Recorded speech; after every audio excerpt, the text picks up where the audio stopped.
මල්ලි එන්නක්කේ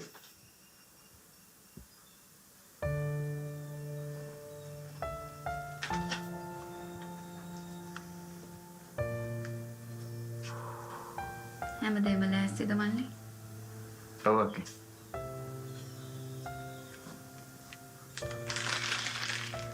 මම මල්ලිට බත් එකක් ගෙනාවා. ඔබ කාලා දවල් වෙලා ඉන්නකො ගෙවල් පැත්තේ. මම රහට මොනවාරි හදලා තියන්න. අක්කා මොන හැදුවත් රසයි. මට තියෙන දුක මම මේ ගියාට පස්සේ මේ වගේ රසට කන්න නැති වෙන්නේ. මල්ලිගේ අම්මත් රහට උයලා දෙනවා ඇතිනේ මල්ලි. හැබැයි ඔයාගේ කෑම වල රස මට හැමදාම මතක් වෙයි.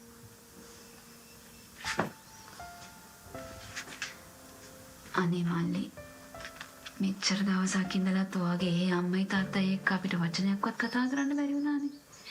මේ මිනිස්සු මොනව හිතනවද දන්නේ නැහැ මල්ලි. පුළුවන් නම් අද කෝල් එකක් අරන් දෙන්නකෝ. දැන් එහෙට රයනේ අක්කේ. මං යන්න කලින් හවස අරන් දෙන්න. ඒක නෙවෙයි අක්කේ. මට අක්කට දෙයක් කියන්න තියෙනවා.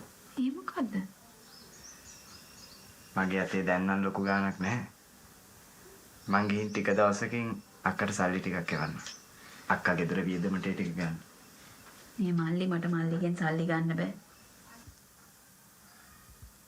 ඒ වුණාට අක්කේ මල්ලි මෙච්චර කාලයක් අපේ අම්මා කාත් කවුරුවත් නැති රටක නැහිලා අන්තිමට මැරිලා ගියා.